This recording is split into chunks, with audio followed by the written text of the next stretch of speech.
मेरा माननीय मंत्री जी से एक सीधा सा सवाल है, सीधा सा जवाब लेने की उम्मीद करता हूं कि क्या कोई इस प्रकार का प्रपोजल है कि किसानों की कर्ज माफी के लिए एक व्यापक फ्रेमवर्क बनाया जाए ताकि नॉन इंस्टीट्यूशनल लेंडर्स पे उनकी डिपेंडेंस खत्म हो सके। Thank you sir. मंत्री जी कह रहे हैं सिंपल सवाल पूछा है, मैं सिंपल जवाब दे रहा हूं।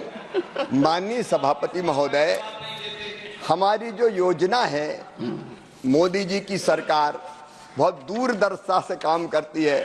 हम उत्पादन बढ़ाएंगे, उत्पादन की लागत घटाएंगे, उत्पादन का उचित मूल्य देंगे, फसल में अगर नुकसान हो तो उसकी भरपाई प्रधानमंत्री फसल बीमा योजना के द्वारा करेंगे। हम कृषि का विविधीकरण करेंगे, प्राकृतिक खेती की तरफ ले जाकर किसानों की आय इतनी बढ़ाएंगे कि बार बार वो हाथ कर्जा माफी के लिए मांग करने की स्थिति में नहीं होगा। हम आय बढ़ाने पर विश्वास रखते हैं माननीय सभापति महोदय, ये सरकार निरंतर उसके लिए काम कर रही है। Shri Jairam Ramesh, fifth supplementary. Sir आज कई किसान संगठन संसद मार्च कर रहे हैं। प्रश्न पूछिए। कई किसान संगठन संसद मार्च कर रहे हैं। जयराम जी, मैं मंत्री जी से पूछना चाहता हूं लंबी बात हुई है कि 3 दिन पहले एक उच्च संवैधानिक पदाधिकारी ने हमारे किसानों की दर्द जयराम रमेश जी के सामने रखी। मैं मंत्री जी से पूछना चाहता हूं कि अधिकारी के टिप्पणियों का उन्होंने संज्ञान लिया है और उनकी क्या राय है एमएसपी को लेकर, जो उस संवैधानिक पदाधिकारी ने एमएसपी को लेकर।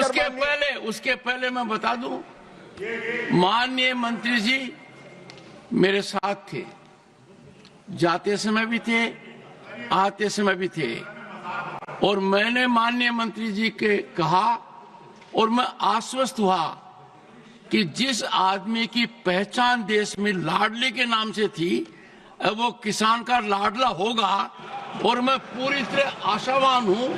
और ऊर्जावान मंत्री अपने नाम के अनुरूप शिवराज ये कर दिखाएंगे। जयराम रमेश जी से मुझे उम्मीद थी कि वो कोई प्रश्न पूछेंगे, किसान को बड़ा अच्छा लगता यदि अगर एक बार भी एडजमेंट मोशन आता। आया नहीं। शिवराज जी बोलिए। माननीय सभापति महोदय, और आज मैंने आपका नामांकन कर दिया किसान के लाडले। प्रणाम आपको। बोलिए। माननीय सभापति महोदय, आदरणीय जयराम रमेश जी का मैं बहुत आदर करता हूं। उन्होंने पूछा है कि एमएसपी के बारे में उनकी राय, मेरी राय क्या है। बहुत पवित्र राय है। हम 50% लागत का 50% से ज्यादा मिनिमम सपोर्ट प्राइस तय करेंगे और खरीदने का भी काम करेंगे। आपने नहीं खरीदा, मैं एक एक आंकड़ा पढ़ के बता सकता हूं। कांग्रेस की जब सरकार थी, कभी एमएसपी पे आपने खरीद नहीं की।